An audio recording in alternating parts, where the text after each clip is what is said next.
ये कहानी है लक्ष्मी की, जो सेठ बलदेव सहानी के घर की लक्ष्मी थी। लक्ष्मी के 3 भाई थे, जो गांव के साहूकार थे। तीनों के तीनों हट्टे कट्टे और तंदुरुस्त थे, और लक्ष्मी अपने तीनों भाइयों की जान थी। जब लक्ष्मी 18 वर्ष की हुई तो सेठ जी ने लक्ष्मी के विवाह के लिए घर में पंडित जी को बुलाया। यजमान, बेटिया की कुंडली जिस युवक से मिल रही है वो एक बहुत ही साधारण परिवार का है। अरे उससे क्या फर्क पड़ता है, हम तो अपनी बेटी को अपने घर ही रखने वाले हैं, हमें तो घर जमाई चाहिए। लेकिन यजमान, मुझे नहीं लगता कि ऐसा कुछ संभव है, ये युवक घर जमाई नहीं बनेगा। तभी सेठ जी की बेटी सेठ जी के पास आई और उनके कानों में कुछ फुसफुसाई। उसकी बातें सुनकर सेठ जी के चेहरे पर मुस्कान आ गई। ठीक है पंडित जी, आप शादी की बात आगे बढ़ाइए। और फिर कुछ महीनों में लक्ष्मी की शादी एक बहुत ही साधारण युवक विमल से हुई। शुरू में दोनों की अच्छी बन रही थी और विमल की मां सरिता भी बहुत खुश थी। एक दिन सोते वक्त लक्ष्मी ने विमल से बात की। ना इस घर में ढंग का सोफा है, ना गद्देदार पलंग और ना ही टीवी। ए जी, आप मेरे साथ मेरे पापा के घर चलिए ना, वहाँ सब कुछ है। नहीं लक्ष्मी, अब यही तुम्हारा घर है, तुम्हें इसी घर में रहने की आदत डालनी होगी। उस दिन के बाद लक्ष्मी हर छोटी छोटी बातों पे विमल से झगड़ा किया करती। उनके बीच बात इतनी बिगड़ गई कि अब लक्ष्मी कभी बेलन तो कभी बर्तन फेंक फेंक कर विमल को मारती। विमल बेटा, ये क्या है, तुम दोनों ऐसे लड़ क्यों रहे हो? माँ, ये रट लगाए बैठी है कि मैं भी इसके साथ इसके बाप के घर में जाकर रहूं, घर जमाई बनकर। भला मैं ये कैसे कर सकता हूँ, और इसीलिए हमारी रोज अनबन होती है।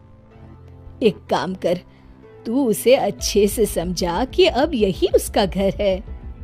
अगले दिन फिर से लक्ष्मी विमल को अपने घर चलने के लिए जोर डालने लगी। आप मेरे साथ मेरे घर चलिए, आपको यहाँ गरीबों की तरह जीने की कोई जरूरत नहीं है, मेरे पापा के पास सब कुछ है। मैंने तुम्हें कितनी बार बोला है, मैं घर जमाई नहीं बनना चाहता हूँ। अगर आप खुद से मेरे साथ नहीं चलोगे तो मैं मेरे भाइयों से बोलकर आपको जबरदस्ती यहाँ से उठवा लूंगी। बहू की ये बात सुनकर सरिता को अपने बेटे की चिंता सताने लगी। इसके तीनों भाई तो इतने शक्तिशाली है, मेरे बेटे का क्या हाल होगा। ये मैंने क्या कर दिया, इससे अच्छा तो किसी गरीब की बेटी ब्याह लाती, कम से कम कोई आफत तो नहीं आती। अब सिर्फ बाबा जी ही मेरी मदद कर सकते हैं। सरिता बहुत दूर एक बाबा जी के पास गई और उन्हें अपनी पूरी दुख भरी दास्तान बताई। अब आप ही बताइए बाबा जी, मैं अपने बेटे को बचाने के लिए क्या कर सकती हूँ? ये ताकतवर इंसान ऐसे ही होते हैं, हमेशा निर्बलों को दबाना चाहते हैं। अब सिर्फ गुफा में रहने वाली डायन ही तुम्हारी मदद कर सकती है, सिर्फ वही तुम्हें ताकतवर बना सकती है, जिससे तुम अपने बेटे को बचा सकती हो। बाबा जी, मुझे ये डायन कहाँ मिलेगी?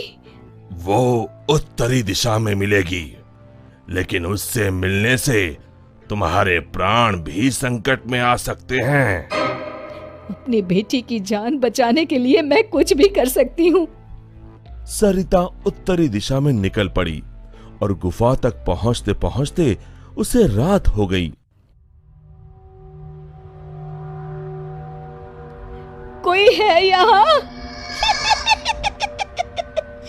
क्या आज एक इंसान यहाँ खुद चलकर आया है? वो भी मेरा खाना बनने।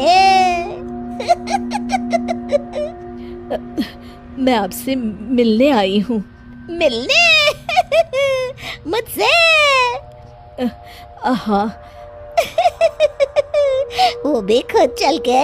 बताओ बताओ क्या बात है? सरिता ने डायन को अपनी कहानी सुनाई।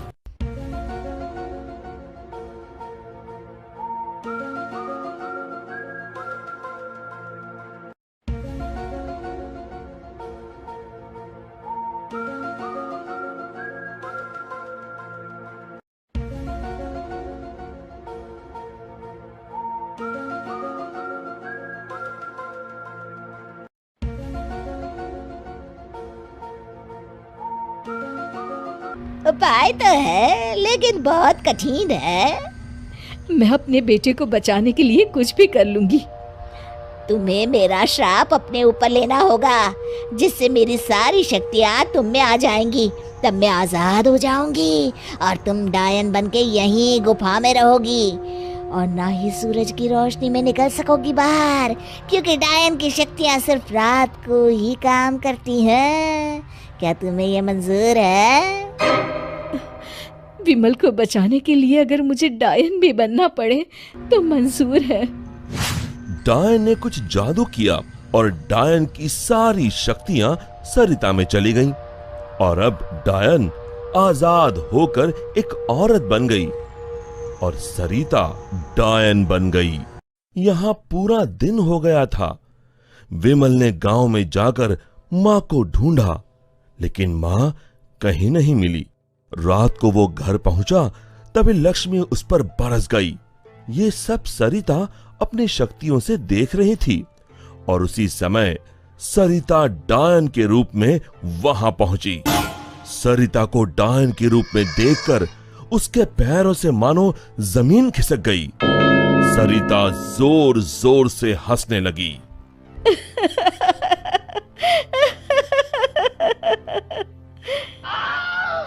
आलतू जलाल तू आई बला को टाल तू, आलतू जलाल तू आई बला को टाल तू, आलतू जलाल तू आई बला को टाल तू, आलतू जलाल तू आई बला को टाल तू, आलतू जलाल तू आई बला को टाल तू। जैसे तैसे रात को लक्ष्मी सो गई और सुबह होते ही अभी अपने भाइयों को बताती हूँ कि आपने मुझे बेलन से मारा। लक्ष्मी दरवाजे से पांव बाहर डाल ही रही थी कि सरिता ने अपने हाथ लंबे कर कर लक्ष्मी के पांव पकड़ लिए। अब तुम इस चौखट के बाहर बिल्कुल नहीं जाओगी। एक बार फिर से लक्ष्मी बेहोश हो गई। अब जब भी लक्ष्मी कुछ बेतुका करने जाती थी, सरिता बीच में आकर अपने बेटे को बचा लेती और बेचारी लक्ष्मी डायन से डरकर घर के कोने में दुबक कर बैठी रहती। आलतू जलाल तू आई बला को टाल तू, आलतू जलाल तू आई बला को टाल तू, आलतू जलाल तू आई बला को टाल तू। विमल दिन रात अपनी माँ को याद करके रोता।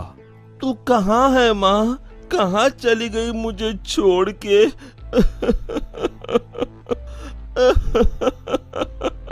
बेटा विमल, मैं यही हूँ तेरे पास, लेकिन इस डायन के रूप में। ये सब सुन विमल बहुत डर जाता है। डर मत बेटा, बस मुझसे तेरा दुख नहीं देखा जा रहा था, इसलिए मुझे ये सब करना पड़ा। ये सब पीछे खड़ी लक्ष्मी सुन रही थी। तभी सरिता ने उसे अपनी शक्तियों से दीवार पर लटका दिया।